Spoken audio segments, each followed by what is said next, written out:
Dîmenên alîgirên AKP û MHP'ne li hember qada mîtînga berbijêrê Serokkomariyê û Serokê CHP Kemal Kılıçdaroğlu. Hejmarek alîgirên desthilatê li nêzik mîtînga CHP ya li Düzce'ye kom bûne û duruş û afîşên ku CHP bi hevaltiya PKK tohmetbar dikin bilind kirine. Di demekê de ku ji hilbijartinên Serokkomarî û Parlamentoya Tirkiye re tenê 4 rojmane zimanê siyasetê tundtir dibe. Adana'nın yolları, Cumhur'un çocukları. Serokkomarê Tirkiye û berbijêrê Serokkomariyê ji bo hilbijartinên çardê Gulanê Erdogan jî heman rojê CHP bi hevaltiya rêxistinên terorê tohmetbar kir. Terör örgütü mensuplarına cezaevlerindeki salma. Sozê didin rêxistinên terorê ku endamên rêxistinên terorê yên di girtîgehan da berdin.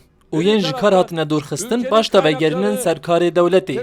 Carekê eşkere bikin ku we li pişt deriyên girtî çi soz dane, destpêkê hesaba wê yekê bidin we çawa ji PKK û FETÖ'yê piştevanî wergirtiye. Serokê CHP jî li hember propagandaya partiyên desthilatê weke bersiv netewperweriya xwe derdixîne pêş.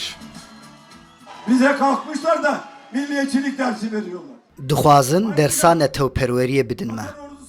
Em ê kargeha tankan a ku firota Qatarê paş de vegerînin û radestî artêşa xwe bikin. Em ne wek ewanin. Nêrîn, nasname û baweriyan wa çi dibe bila bibe cihê her kesî li ser serê Kemal Bê heye.